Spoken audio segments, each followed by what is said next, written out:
بسم اللہ الرحمن الرحیم۔ السلام علیکم۔ پروگرام الکلام کے ساتھ آپ کا میزبان محمد شعیب رضا حاضر خدمت ہے۔ ناظرین کرام، اس پروگرام کے پہلے حصے میں ہم قرآن کریم کی کچھ آیات کا منشا سمجھنے کی کوشش کرتے ہیں، اور دوسرا حصہ ایسے سوالات پہ مشتمل ہوتا ہے جو ہمارے ہی معاشرے میں رہنے والے لوگ ان سوالات کو اٹھاتے ہیں۔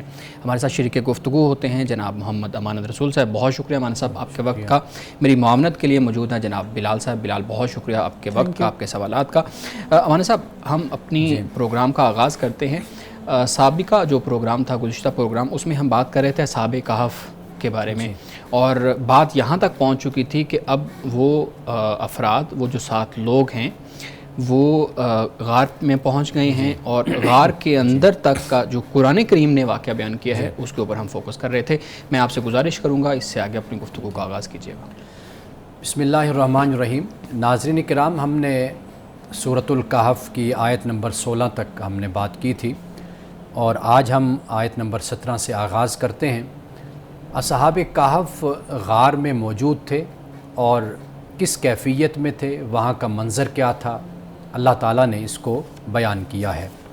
فرمایا وَتَرَى الشَّمْسَ، اور تو سورج کو دیکھتے، یعنی جب آپ سورج کو دیکھتے ہیں کہ سورج کیا ہے، اِذَا طَلَعَتْ تَزَاوَرُ عَنْ كَهْفِهِمْ ذَاتَ الْيَمِينِ، کہ جب سورج طلوع ہوتا ہے تو وہ ان کے غار سے دائیں جانب کو بچا رہتا ہے۔ یعنی جب سورج طلوع ہوا تو دائیں جانب سے ایسے انداز سے سورج گزرا کہ ان کو روشنی تو ملتی رہی، لیکن اس کی حرارت اس سطح کی اور اس لیول کی نہیں تھی کہ جس سے ان کے جسم کو تکلیف پہنچے یا وہ گل جائیں۔ اور اس کے بعد فرمایا کہ وَإِذَا غَرَبَتْ تَقْرِضُهُمْ ذَاتَ الشِّمَالِ، اور جب وہ ڈوبتا ہے تو ان سے بائیں طرف وہ کترا کر وہ گزر جاتا ہے۔ وَهُمْ فِي فَجْوَةٍ مِّنْهُ، اور وہ اس غار کے جو وسیع میدان ہے اس میں وہ موجود ہیں۔ فرمایا مَن يَهْدِ اللَّهُ فَهُوَ الْمُهْتَدِ، جسے اللہ تعالیٰ ہدایت دیتا ہے حقیقت میں وہی ہدایت یافتہ ہوتا ہے۔ وَمَن يُضْلِلْ فَلَن تَجِدَ لَهُ وَلِيًّا مُرْشِدًا، اور جسے اللہ تعالیٰ گمراہ کر دیتا ہے اس کا کوئی بھی دوست اور اس کی رہنمائی کرنے والا کوئی نہیں ہوتا۔ اب یہاں پہ ایک سوال اور ایک اعتراض کا میں جواب دیتا چلوں کہ یہاں پہ کوئی پوچھ سکتا ہے کہ اللہ تعالیٰ یہ فرماتا ہے کہ جسے اللہ تعالیٰ گمراہ کر دے، اب یہ گمراہ کرنے سے کیا مراد ہے؟ اس سے مراد یہ ہے کہ ایک شخص جب گمراہی کو پسند کر لیتا ہے اپنے لیے اور پریفر کرتا ہے، ترجیح دیتا ہے نافرمانی کو، گمراہی کو، دلالت کو، تو اللہ سبحانہ و تعالیٰ کبھی بھی اس کی چاہت اور اس کے عمل اور کردار کے برعکس اس کو نتیجہ نہیں دیتا۔ مثال کے طور پر ایک شخص ایسا ہے کہ جو ہدایت چاہتا ہے اور ہدایت کی خواہش رکھتا ہے اور اچھے راستے کو اپنے لیے چنتا ہے اور اچھے کام کرتا ہے، تو اللہ سبحانہ و تعالیٰ اس کے لیے ہدایت کے راستے کو، نیکی کے راستے کو آسان کر دیتا ہے۔ اسی طرح وہ شخص کہ جو نافرمانی کے راستے کو چنتا ہے اور کفر کا راستہ اختیار کرتا ہے اور گمراہی کو پسند کرتا ہے اور وہ اپنی زندگی اللہ کی نافرمانی میں گزارتا ہے، تو اللہ سبحانہ و تعالیٰ زبردستی کبھی بھی اس کو ہدایت نہیں دیتا۔ تو گویا کہ اللہ تعالیٰ انسان کے عمل کے مطابق اس کو نتیجہ عطا فرماتا ہے۔ اب اس کے بعد فرمایا کہ وَتَحْسَبُهُمْ أَيْقَاظًا وَهُمْ رُقُودٌ، اور تم جب ان کو دیکھو، یعنی تم یہ گمان کرو گے کہ وہ ایقاظ، کہ وہ جاگ رہے ہیں حالانکہ وہ سو رہے ہیں، یعنی نیند کی حالت میں ہیں۔ وَنُقَلِّبُهُمْ ذَاتَ الْيَمِينِ وَذَاتَ الشِّمَالِ، اور فرمایا کہ ہم ان کے دائیں اور بائیں کروٹ کو بدلواتے رہتے تھے۔ یعنی غار میں اس حالت میں وہ موجود تھے کہ اگر کوئی شخص ان کو دیکھے تو وہ ایسے اس کو لگے کہ یہ جاگ رہے ہیں، کیوں؟ آنکھیں کھلی ہوئی تھی لیکن وہ آرام کر رہے تھے، وہ سوئے ہوئے تھے۔ وَقَلْبُهُمْ بَاسِطٌ ذِرَاعَيْهِ بِالْوَسِيدِ، اور جو کتا تھا وہ اپنے بازو پھیلا کر غار کے دہانے پر بیٹھا ہوا تھا۔ لَوِ اطَّلَعْتَ عَلَيْهِمْ لَوَلَّيْتَ مِنْهُمْ فِرَارًا وَلَمُلِئْتَ مِنْهُمْ رُعْبًا، تو فرمایا کہ اگر تو مطلع ہو ان پر، یعنی جا کر تم دیکھو، تو تم واپس بھاگ پڑو گے اور تمہارے دل میں ان کی ہیبت اور ان کا خوف اور ان کی دہشت بیٹھ جائے گی، یعنی تمہارا دل اس سے دہشت سے بھر جائے گا۔ یعنی مراد کیا ہے؟ مطلب یہ ہے کہ اللہ سبحانہ و تعالیٰ نے ان کو ایسی حالت میں رکھا کہ اگر کوئی شخص اس حالت میں ان کو تکلیف پہنچانے کے لیے جائے اور وہاں پر پہنچتا تو وہ کوشش کرتا ان کو تکلیف دے، لیکن ان کی شخصیت میں، ان کے ظاہر میں اللہ تعالیٰ نے ایسی ہیبت، ایسی دہشت اور رعب رکھ دیا تھا کہ جو بھی دیکھتا تو وہ بھاگ کر واپس آ جاتا۔ اب اس کے بعد فرمایا اللہ تعالیٰ نے وَكَذَلِكَ بَعَثْنَاهُمْ لِيَتَسَاءَلُوا بَيْنَهُمْ، اور اسی طرح ہم نے ان کو جگایا، لِيَتَسَاءَلُوا بَيْنَهُمْ، تاکہ وہ آپس میں سوال کریں۔ یہاں پہ ایک سب سے اہم مسئلہ وہ ہے بعث بعد الموت کا، چونکہ کفار مشرکین یہ مرنے کے بعد کی زندگی کے منکر تھے اور یہ کہتے تھے کہ بھئی آخرت میں ہمیں نہیں اٹھایا جائے گا، اس لیے کہ ہم تو گل سڑ جائیں گے، سب کچھ ہماری ہڈیاں بوسیدہ ہو جائیں گی، ختم ہو جائیں گی، تو یہ کیسے ممکن ہے کہ ہمیں قیامت کے دن اٹھایا جائے؟ تو اللہ سبحانہ و تعالیٰ نے اصحاب کہف کو اس حالت میں رکھا اور پھر ان کو اٹھایا اور کہا کہ اب یہ دیکھو کہ یہ آپس میں کیا سوال کرتے ہیں۔ قال قائل منہم کم لبثتم، تو ان میں سے کہنے والے نے کہا کہ کتنا عرصہ تم رہے اس حال میں، یعنی ہم جو اس کیفیت اور اس حالت میں رہے تو یہ کتنا وقت ہم پر بیتا ہے۔ قالوا لبثنا یوما او بعد یوم، تو کہنے والوں نے وہاں پر جو موجود تھے اصحاب کہف، تو انہوں نے کہا کہ ہم یہی یوما او بعد یوم، ایک دن یا کوئی آدھا دن ہم اس حالت میں رہے۔ قالوا ربکم اعلم بما لبثتم، پھر انہوں نے کہا کہ تمہارا رب زیادہ جانتا ہے کہ تم جس حالت میں بھی رہے ہو۔ اب رب زیادہ جانتا ہے، یعنی یہ بھی ایمان کی نشانی ہے کہ انسان ان چیزوں کی ٹوہ میں نہ لگے کہ جس کا علم اس کو حاصل نہیں ہو سکتا، تو وہ اللہ پر چھوڑ دے اور اللہ کے دیے ہوئے علم پر ہی وہ قناعت کرے۔ اب اس کے بعد اللہ پاک یہ فرماتا ہے فَبَعْثُوا أَحَدَكُمْ بِوَرِقِكُمْ، کہ پھر ان میں سے ایک شخص کو انہوں نے کہا کہ اس کو بھیجو ورق کے ساتھ، یعنی ورق سے مراد کرنسی ہے، پیسہ ہے، اس کے ساتھ بھیجو حاضر المدینتی، شہر کی طرف، فَلْيَنْظُرْ أَيُّهَا أَزْكَىٰ طَعَامًا، بس چاہیے کہ وہ دیکھے کہ زیادہ اچھا کھانا، پاکیزہ کھانا کہاں پر ملتا ہے۔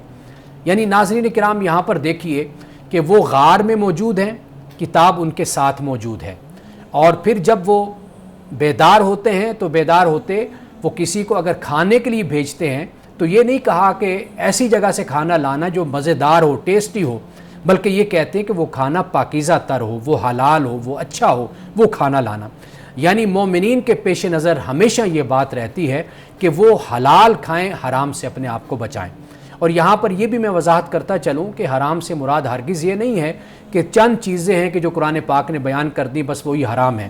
بہت کچھ ایسا ہے جو کھانے میں حرام ہے، بہت کچھ ایسا ہے جو کرنے میں حرام ہے، بہت کچھ ایسا ہے کہ جیسے رسول اللہ صلی اللہ علیہ وسلم نے فرمایا کہ زنا جو ہے یہ آنکھوں کا بھی ہوتا ہے، یہ کانوں کا بھی زنا ہوتا ہے، یعنی گویا کہ یہ جو گناہ کا کام ہے، جو حرام کام ہے، وہ فقط انسان ہاتھوں سے یا پاؤں سے نہیں کرتا بلکہ انسان آنکھوں سے، کانوں سے، اپنی زبان سے بھی حرام کام کرتا ہے۔ تو اس لیے صرف پاکیزہ کھانے پر مسلمان کو نظر نہیں رکھنی چاہیے بلکہ اس پر بھی فوکس کرنا چاہیے کہ وہ جو زندگی گزارتا ہے اس میں بھی وہ حرام کاموں سے اپنے آپ کو بچائے اور حلال کاموں کی طرف اپنے آپ کو متوجہ کرے۔ ناظرین کرام ہمارے ساتھ رہیے گا، ملتے ہیں ایک بریک کے بعد۔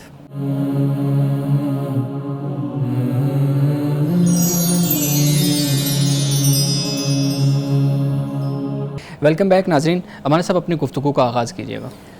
جی میں یہاں سے بات شروع کرتا ہوں کہ جب انہوں نے اس اپنے دوست کو، اپنے ساتھی کو بھیجا یہ کہہ کر کہ جہاں سے اچھا کھانا، پاکیزہ کھانا ملتا ہے وہ آپ وہاں سے لائیے گا، اور ساتھ یہ بھی کہا کہ وَلْيَتَلَطَّفْ، کہ ذرا تھوڑا سا خیال کر کے، ذرا سمجھداری کے ساتھ اور چپ کے اپنا یہ کام کرنا، وَلَا يُشِرَنَّ بِكُمْ أَحَدًا، یہ نہ ہو کہ کسی کو تمہارے بارے میں خبر ہو جائے۔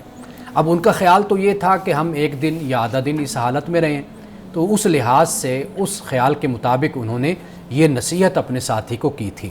اور پھر اس کے بعد کیوں یہ کہا کہ بھی ذرا خیال سے تم جانا، کیونکہ انہم یظہروا علیکم یرجموکم، اگر انہیں خبر ہو گئی نا ہمارے بارے میں تو وہ پھر ہمیں پتھروں سے مار دیں گے، یا پھر یہ کریں گے او یعیدوکم فی ملتہم، تو واپس ہمیں اپنے دین میں لانے کی کوشش کریں گے۔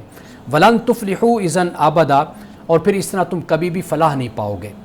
اب ناظرین کرام یہاں پر قرآن پاک بات کو ختم کرتا ہے، اس کے بعد پھر جو بات شروع ہوگی اس کے درمیان جو ایک کڑی ہے وہ میں بیان کرتا چلوں، اور اسی پر ہی آج میں اپنی گفتگو کو ختم کروں گا۔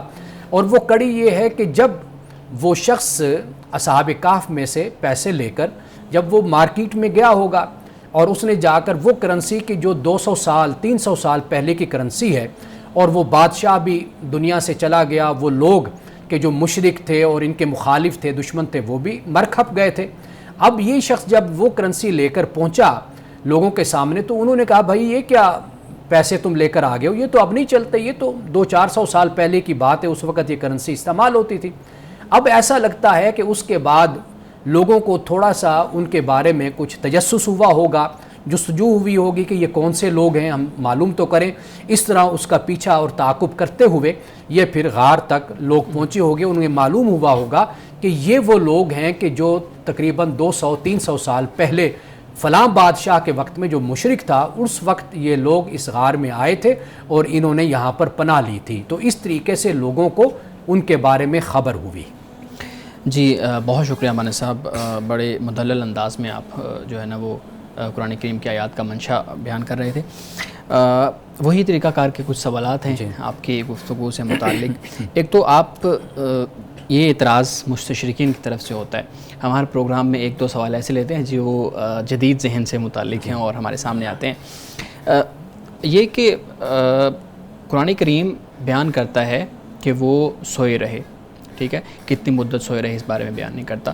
سوال یہ ہے کہ یہود نے تو سوال کیا تھا یا نصارہ نے تو سوال کیا تھا رسول اللہ صلی اللہ علیہ وسلم سے کہ آپ بتائیں کہ وہ کتنے سال سوئے رہے، ٹھیک ہے، لیکن قرآن نے اس کا اتھینٹک جواب وہ نہیں دیا کہ اتنے سال سوئے رہے، تاکہ وہ لوگ رسول اللہ صلی اللہ علیہ وآلہ وسلم کے اس جواب کی وجہ سے آپ کی نبوت کو تسلیم کر لیں۔ تو اعتراض یہ ہوتا ہے کہ قرآن نے تو اس سوال کا جواب ہی نہیں دیا جو لوگوں کی طرف سے ہوا تھا۔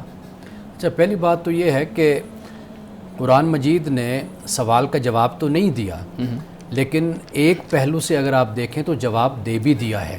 وہ جواب یہ دیا ہے، قرآن نے یہ بتایا ہے کہ دیکھو یہ باتیں ظنی ہیں اور یہ باتیں ایسی ہیں کہ جو لوگوں میں اختلاف کا باعث رہی ہیں، اور لوگوں کا طریقہ کار یہ ہوتا ہے کہ وہ اصل حقیقت اور نقطے پر توجہ کرنے کے بجائے وہ جو ضمنی طور پر جو کہانی ہوتی ہیں، باتیں ہوتی ہیں، وہ ان میں زیادہ دلچسپی لیتے ہیں۔ تو قرآن پاک نے اس بات کو اس اسلوب میں بیان کیا ہے، جو انہوں نے سوال کیا تھا اس کا جواب بھی ان کو اس انداز سے مل گیا کہ اللہ سبحانہ و تعالیٰ نے اصحاب کہف کا جو واقعہ ہے اس کو بیان بھی کر دیا، لیکن اس کے ساتھ ساتھ اس حقیقت کو بھی بیان کر دیا کہ بھئی یہ سوال جو ہے نا یہ اتنی اہمیت نہیں رکھتا۔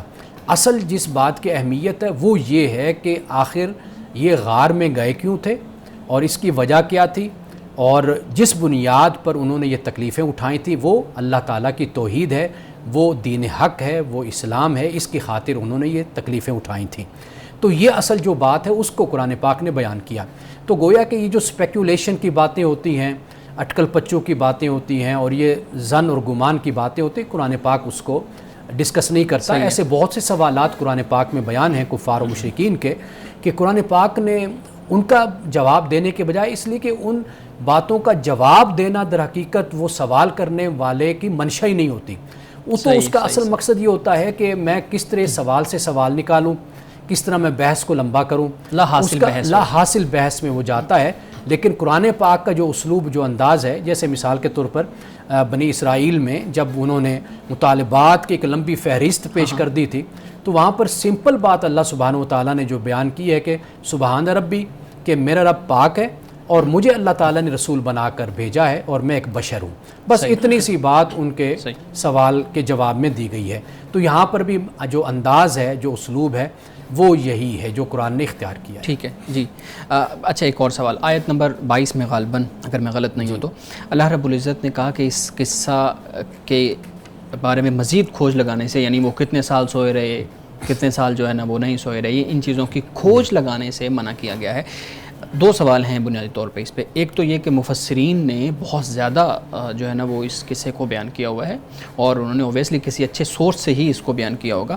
ایک تو یہ ہے کہ اگر جب منع کیا گیا تو پھر مفسرین نے کیوں جو ہے نا وہ جو قرآن نے چیزیں بیان نہیں کی ان کو بیان کیا ہوا ہے۔ اور دوسرا بنیادی طور پہ سوال یہ ہے کہ قرآن نے کیوں منع کیا تھا کھوج لگانے سے؟ آپ نے اس پہ کچھ بات کر دی ہے، لیکن مزید میں چاہوں گا کہ آپ اس پہ تفصیل سے بات کریں کہ قرآن نے منع کیوں کیا، اور جب منع کیا گیا ہے اس کے باوجود ہمارے ہاں مفسرین نے اس کو موضوع بحث کیوں بنایا؟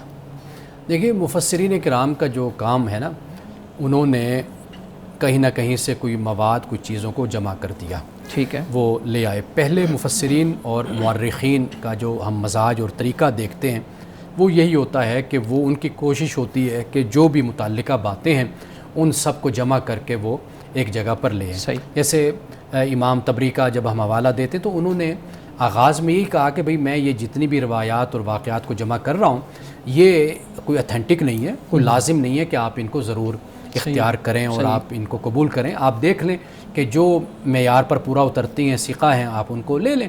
تو یہ ایک انداز طریقہ ہوتا ہے. مفسرین کرام نے بھی اسی انداز کو اختیار کیا ہے. بہت سی باتوں کی جہاں پر وضاحت ہو سکتی ہے انہوں نے وہ اقوال کہہ لیجئے, وہ صحابہ سے بھی منقول اقوال ہیں, ٹھیک ہے, علماء سے بھی منقول ہیں, دیگر کتب سے بھی انہوں نے ان کو جمع کر کے اپنی کتاب میں بیان کر دیا. صحیح. اب وہ جو ذکر کیا آپ نے عدد کے حوالے سے, اب اللہ تعالیٰ نے جو عدد ہے 3 کا ہے, پھر 5 کا ہے, پھر 7 کا جو بیان کیا ہے, اب وہ 7 والے پر تو قرآن پاک نے رجمم بالغیب نہیں کہا. اس سے پہلے جو 2 عدد ہیں ان پر رجمم بالغیب کہا ہے. اس پر قرآن پاک خاموش ہے, یعنی صرف اس کو ذکر کر دیا.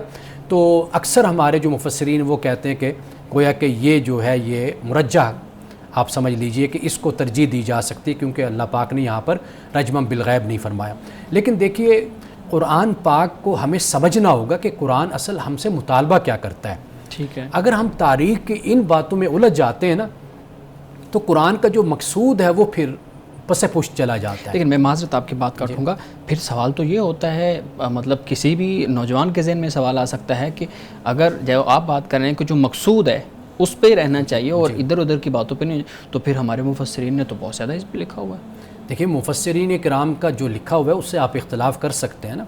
تو میں نے ایک وجہ یہ بیان کی ہے کہ بھئی انہوں نے جمع کر دیا اقوال کو. اب ہمارے لیے تو قرآن کا متن ہی اتھینٹک ہے نا, وہی ہمارے لیے حجت ہے نا. باقی جو اس کی تشریح یا تفسیر میں ہر عالم کا, ہر مفسر کا اپنا ایک مزاج بھی ہوتا ہے, ایک اپنا اسکول آف تھاٹ بھی ہوتا ہے. اب کسی بھی آپ مفسر کو, کسی بھی محدث کو اگر آپ لے لیں گے, آپ دیکھیے کہ انہوں نے بہت سی روایات ایسی ہیں کہ جو آج ضعیف ہیں یا موضوع ان کو نکل کے, ایون کہ امام غزالی رحمۃ اللہ تعالیٰ علیہ کی کتب کو آپ اٹھا لیں, جو انہوں نے احیاء العلوم ہے وہ کتاب دیکھ لیجئے, مکاشفۃ القلوب ہے, کیمیاء سعادت ہے, دیگر کتب میں آپ دیکھ لیجئے کہ انہوں نے بہت سی ضعیف روایات کو بیان کیا کہ جو ہمیں ملتی نہیں ہیں. تو میرا خیال ہے کہ یہ وہ بھی انسان تھے. تو ہمارے پر جو لازم ہے وہ یہ ہے کہ ہم ایک اپنا معیار جو ہمیں قرآن نے دیا, سنت نے دیا, اس کو مد نظر رکھ کر ہم چیزوں کو پرکھیں اور دیکھتے چلیں. صحیح ہے, بالکل بہت خوبصورت ہے کہ جو چیز لکھی ہوئی ہے اس کو ہم دلائل کی جو ہے نا وہ نگاہ سے گزاریں اور اس کے بعد پھر اس کو ایکسیپٹ کریں یا ریجیکٹ کریں. بہت شکریہ مانند صاحب, آپ نے بہت اچھے طریقے سے سوالات کو ایڈریس کیا ہے. اور ابھی یہاں پہ ایک بریک کا وقت ہوا چاہتا ہے, اس کے بعد ہم اپنا جو اگلا سیگمنٹ ہے اس کی طرف جائیں گے. ناظرین کرام ہمارے ساتھ رہیے گا, ملتے ہیں ایک بریک کے بعد.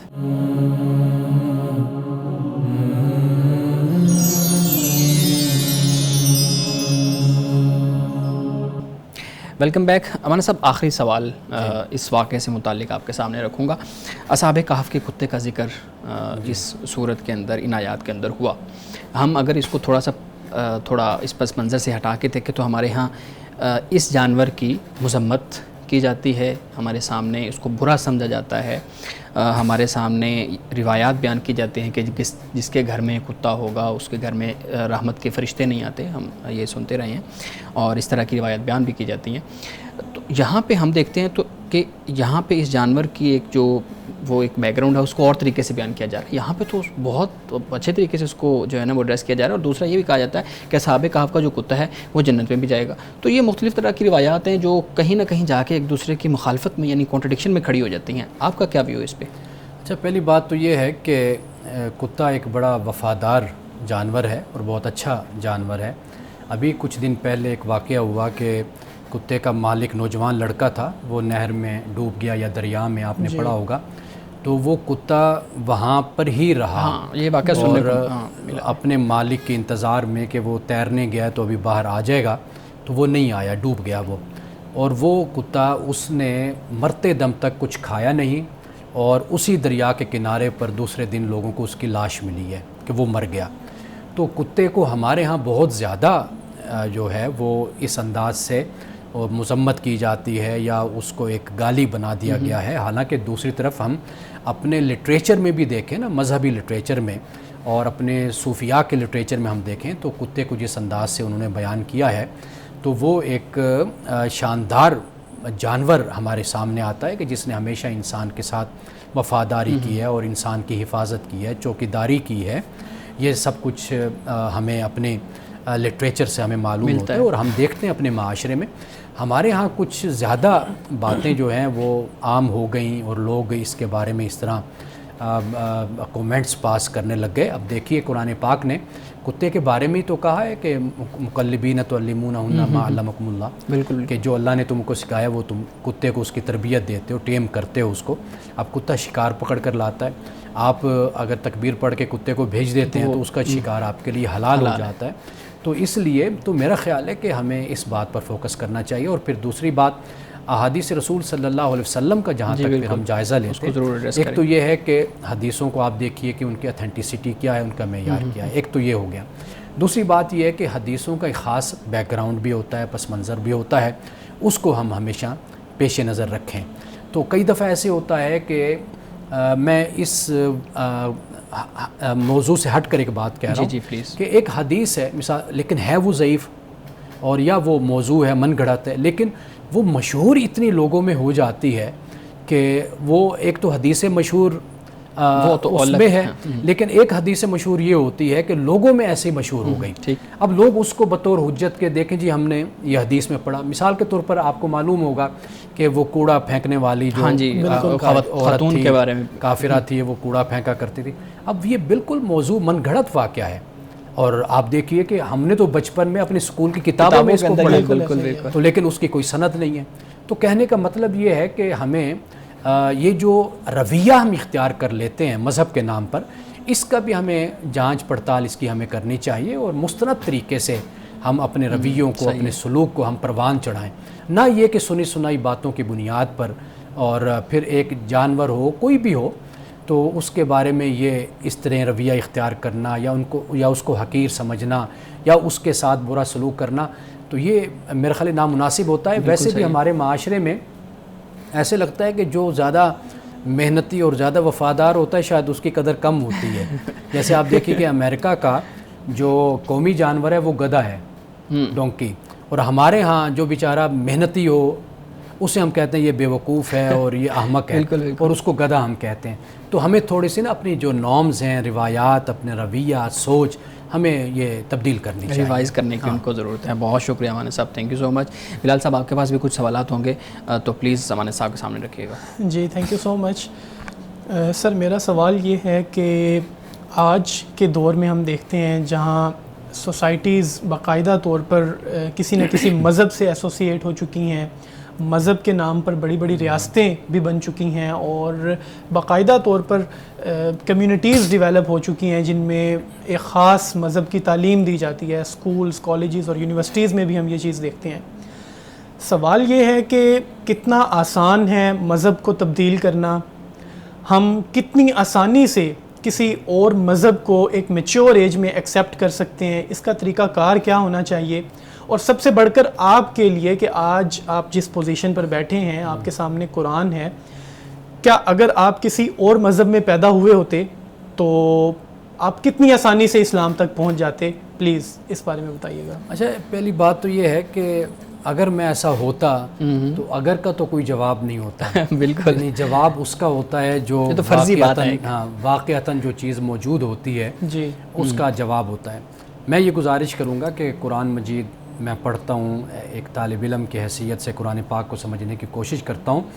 قرآن پاک جس انداز سے کلام کرتا ہے نا، گفتگو کرتا ہے، تو اس کا مخاطب جو ہے وہ انسان ہے. اس میں مسلمان بھی ہے، اس میں کرسچن بھی ہے، اس میں ہندو بھی ہے، جیو بھی ہے، سب سارے انسان ہیں. ہاں، اللہ سبحانہ و تعالیٰ کا پسندیدہ کوئی نہیں ہے. پہلی بات تو یہ ذہن میں رکھنی چاہیے. قرآن پاک اس رویے کی مذمت کرتا ہے، اس سوچ کی. قرآن کہتے ہیں وقالت الیہود والنصارى نحن ابناء اللہ واحباؤہ. تو اللہ کہتا ہے کہ بھئی تم یہ کہتے ہو کہ ہم اللہ کے بڑے محبوب ہیں اور بڑے قریب ہیں ہم اللہ کے، تو پھر اے نبی آپ ان سے کہیے کہ پھر تمہیں اللہ تعالیٰ عذاب کیوں دیتا ہے، تمہیں سزا کیوں دیتا ہے. تو گویا کہ اللہ تعالیٰ کا کوئی بھی عزیز نہیں. اصل چیز کیا ہے وہ یہ ہے، قرآن پاک بیان کرتا ہے کہ اللہ نے ہر انسان میں اپنی ذات کا شعور رکھ دیا ہے. جی ٹھیک. یعنی آپ دیکھیے کہ کوئی خدا کو مانے نہ مانے، بے شک جتنی بھی اس بحث سے جان چھڑائے، لیکن اس کے اندر اس کا سوال ضرور پیدا ہوتا ہے، کہیں نہ کہ وہ کمک چل رہی ہوتی ہے، معاملہ چل رہا ہے. یعنی اگر یہ اتنی غیر حقیقی بات ہوتی نا خدا کے متعلق یا خدا کی ذات، تو یہ جب سے کائنات بنی ہے وجود میں آئی تب سے انسان اس پر کلام بھی کر رہا ہے، خدا کو مانتا ہے، کوئی خدا کا انکار کرتا ہے، کوئی کسی نہ کسی شکل میں مان رہا ہے، تو مطلب یہ ہے کہ خدا ایک حقیقت ہے۔ ایک تو یہ بات ہوگی نا۔ اب قرآن پاک نے اس کو بیان کر دیا کہ دیکھو تم میں نے اپنی ذات کا شعور رکھا ہے اور اس کے بارے میں تم سے کل قیامت کے دن سوال کروں گا۔ ایک تو یہ بات قرآن پاک نے بیان کی۔ دوسری بات دیکھیے سورۃ النساء میں اللہ پاک کی فرماتا ہے لیس بامانیکم ولا امانی اہل الکتاب، کہ تمہاری جو خواہشیں ہیں ایمان والو اس بنیاد پر بھی کوئی نجات نہیں ہونی اور نہ اہل کتاب کی خواہشوں کے مطابق نجات ہونی ہے۔ قرآن کہتا ہے کہ جو برے کام کرے گا اس کو اس کی جزا ملے گی اور ذرہ بھر بھی ظلم نہیں کیا جائے گا۔ پھر آگے جا کر اللہ سبحانہ و تعالیٰ یہ بات کرتا ہے کہ سب سے جو بہترین انسان ہے دین کے معاملے میں وہ ہے کہ جس نے اپنے آپ کو رب کی بارگاہ میں جھکا لیا۔ اب اصل معاملہ یہ ہے کہ رب آپ سے جو تقاضا کر رہا ہے نا وہ آپ کے فرقے سے، آپ کے مذہب سے، آپ کی نسل پرستی سے بلند ہو کر آپ سے تقاضا کر رہا ہے۔ صحیح ہے۔ ہم جو بات کرتے ہیں ہم اپنے دائرے میں رہتے ہوئے بات کر رہے ہیں، یعنی میری پرورش ہوئی ایک خاص ماحول میں، آپ کی پرورش ہوئی ایک خاص ماحول میں، ہم اپنی پرورش کی بنیاد پر اپنے دین اور مذہب کو سچا مان کر اور اپنے آپ کو ہم سمجھ لیتے ہیں کہ ہماری تو نجات ہو گئی۔ بالکل قرآن پاک اس کو رد کرتا ہے۔ قرآن کہتا ہے وَقَالُوا لَن يَدْخُلَ الْجَنَّةَ إِلَّا مَنْ كَانَ هُودًا أَوْ نَصَارَىٰ تِلْكَ أَمَانِيُّهُمْ۔ قرآن کہتے ہیں کہ یہ کہتے ہیں کہ بھئی جنت میں صرف یہود اور نصارہ جائیں گے، فرمایا یہ ان کی جھوٹی خواہشیں ہیں۔ قُلْ هَاتُوا بُرْهَانَكُمْ إِن كُنتُمْ صَادِقِينَ، تم دلیل لاؤ اس پر اگر تم سچے ہو تو۔ سر بات تو یہ ہے نا کہ میں مسلمان گھرانے میں پیدا ہوا ہوں، مجھے شروع سے اسلامیات پڑھائی جا رہی ہے، آپشنل اسلامیات ہے، کمپلسری اسلامیات ہے، اسلامیات پڑھائے گی، میں نے قرآن سے ہی بات کرنی ہے۔ لیکن اور آپ بھی قرآن سے دلائل دے رہے ہیں، جس بندے تک قرآن پہنچی نہیں ہے وہ اور کتابوں کو پڑھتا رہا ہے اور مذہب میں پیدا ہوا ہے، وہ قرآن تک کیسے پہنچے گا؟ دیکھیے جو قرآن تک نہیں پہنچا، میرے خیال میں اس سوال کا جواب ہم وقفے کے بعد لے لیں تو زیادہ اچھا ہے کیونکہ وقت ہمیں کھلا مل جائے گا۔ ناظرین کرام یہاں پہ ایک بریک لیتے ہیں، بریک کے بعد ملتے ہیں، ہمارے ساتھ رہیے گا۔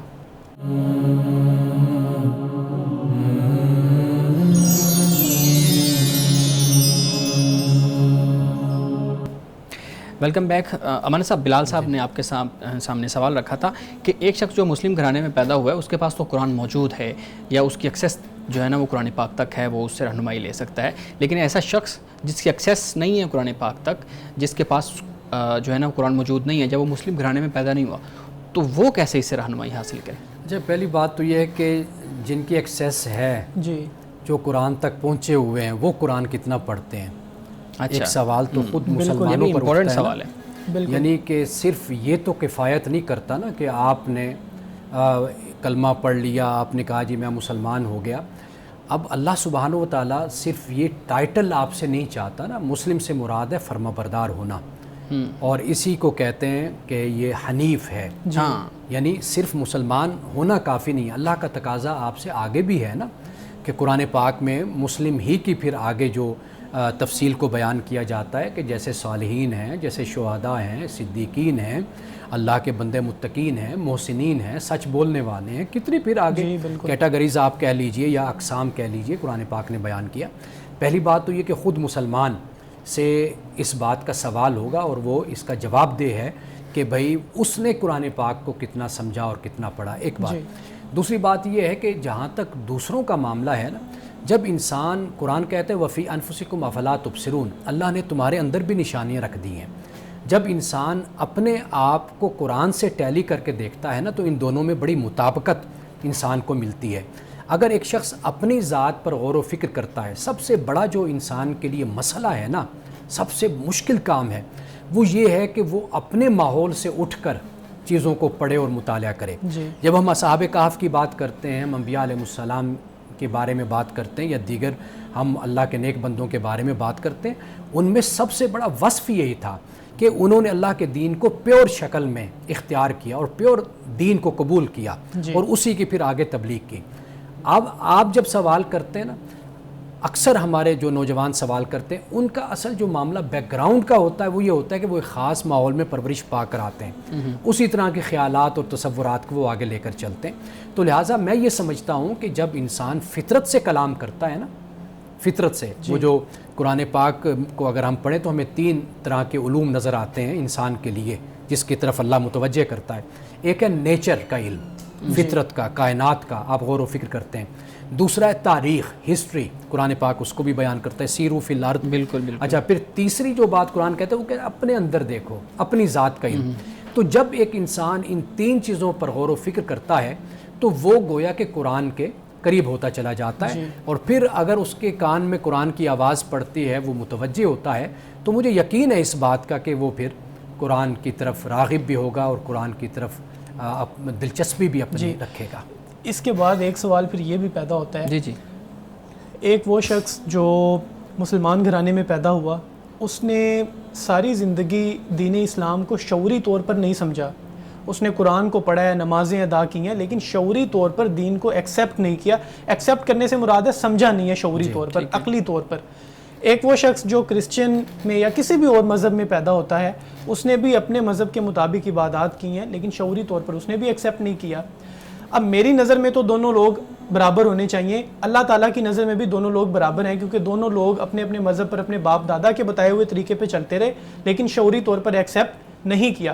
سوال یہ پیدا ہوتا ہے کہ ہم نے کون سا تیر مارا ہے کہ ہم مسلمان ہیں اس لیے ہم بخش دیے جائیں گے؟ ہم نے تو سمجھا سوچا کچھ بھی نہیں. دیکھیے، اب یہ جو بخشش کا تصور ہے نا، یہ بھی اصل ہم نے اپنے ماحول سے سیکھا ہے. جی اچھا، یہ معاملہ کیوں نہ ہم خدا کے سپرد کر دیں کہ اسی کے بندے ہیں، وہی قیامت کے دن ان کے بارے میں فیصلہ کرے گا. پھر تو یہ بھی کہا جا سکتا ہے کہ باقی مذہب کے لوگ بھی بخشے جائیں گے، وہ بھی جنت میں جائیں گے. بخشش کا میں فتویٰ دے ہی نہیں سکتا، یہ تو اللہ تعالیٰ کے ہاتھ میں ہے، یہ تو اختیار خدا کا ہے. لیکن ہمارا یہ ایمان ہے، ہم اس بات کو مانتے ہیں اور دل کے ساتھ مانتے ہیں، اور پختہ ایمان ہے کہ قرآن پاک اللہ کا جو دین ہے یہ لاسٹ ورژن ہے، اللہ تعالیٰ کا لاسٹ متن ہے، ٹیکسٹ ہے جو اللہ نے بھیجا ہے. اسی طرح جیسے تورات اور انجیل تھے کہ حضرت موسیٰ اور حضرت مسیح علیہ السلام پر وہ اتاری گئی، اور ان کے زمانے میں، ان کے دور میں لازم تھا ہر شخص پر کہ وہ اس پر ایمان لاتا اور کتاب کو پڑھتا اور سمجھتا. سر یہ آج کے دور میں یعنی آخری پیغمبر حضرت محمد مصطفیٰ صلی اللہ علیہ وسلم ہیں، انہوں نے یہ ہمیں قرآن دیا، ان پر یہ قرآن پاک اترا ہے. تو ایک مومن ہونے کے ناطے کہ ہم مانتے ہیں جس طرح کوئی اور اپنے مذہب اور دین کو مانتا ہے، ہمارا اس پر پختہ یقین ہے کہ یہ اللہ کی کتاب ہے اور یہ لاسٹ کتاب ہے. تو لہٰذا یہ وہ کتاب ہے کہ جو انسانیت کی رہنمائی کے لیے کافی ہے اور شافی ہے. سر آپ مسلمان ہیں، آپ اس لیے کہہ رہے ہیں کہ یہ لاسٹ ورژن ہے اور ہم اس کو مانتے ہیں. آپ دیکھیں باقی مذاہب میں بھی تو بڑے بڑے ریسرچرز موجود ہیں، بڑی بڑی تحقیق محقق موجود ہیں. جو بات آپ کے سامنے رکھی ہے نا، آپ میری ابتدائی گفتگو سے اس پر آپ فوکس کریں. میں نے اندھی تقلید اور اندھی پیروی کو میں نے پہلے ہی اس کو جھٹلایا ہے، اس کی مذمت کی ہے. میں نے آپ کو بتایا کہ انسان اپنی فطرت کو جب آواز دیتا ہے اور توحید کو آواز دیتا ہے جو اللہ نے انسان کے اندر رکھی ہے، تو میرا خیال ہے کہ پھر اس کا جو سفر ہے وہ سمٹ جاتا ہے، وہ حق کے قریب ہوتا چلا جاتا ہے. اب آپ اس کو، حق کے لفظ کو آپ جو معنی دینا چاہیں وہ آپ کی اپنی مرضی اور منشا ہے، لیکن میں نے آپ کو یہ بتا دیا کہ قرآن مجید نے جس انداز سے انسان کو مخاطب کیا ہے، انسان کو متوجہ کیا ہے، اس نے گروہوں سے، نسلوں سے، مذہبوں سے، فرقوں سے بلند ہو کر انسان کو آواز دی ہے، انسان کو بلایا ہے. اگر انسان اس آواز پر توجہ کرے گا تو مجھے اس بات کا یقین ہے کہ وہ خدا کے دین کی طرف اور اصل کی طرف متوجہ ہوگا. لیکن بلال صاحب جو آپ بات کر رہے ہیں نا، میں اس پہ کمنٹ کرنا چاہوں گا. یہ معاملہ نہیں ہے کہ دوسرے مذاہب کے لوگ اس کتاب کو پڑھ کے جو ہے نا وہ انہوں نے راہ راست پہ نہیں آئے، انہوں نے رہنمائی نہیں حاصل کی. سینکڑوں ہزاروں مثالیں ہمارے پاس روزانہ کی بنیاد پہ آتی ہیں کہ بڑے بڑے اسکالر جو ہیں انہوں نے قرآن پڑھا اور انہوں نے ایکسیپٹ کیا کہ اس سے پہلے جو ہم کر رہے تھے وہ اور چیز تھی، اب ہم ایک ہدایت تک یا اس تک. اچھا، بڑے بڑے لوگوں کی یہ مثالیں بھی آتی ہیں کہ انہوں نے قرآن کو ترک کر دیا ہے، کسی اور مذہب کو اڈاپٹ کر لیا ہے. ان کی طرف سے اگزامپلز ہیں، ان کی طرف سے بھی اگزامپلز ہیں. اور پھر یہ دیکھیں نا، بڑے بڑے محقق، ان کو تو نہیں پتا کہ قرآن آخری کتاب ہے، تو ہم بات کرتے ہیں. آپ اصل میں سویپنگ سٹیٹمنٹ دیتے ہیں، تو سویپنگ سٹیٹمنٹ پہ بات نہیں چلتی نا. چیز کو آپ فوکس کر کے آپ چلیں گے نا تو پھر ہم اس پر بات کریں گے.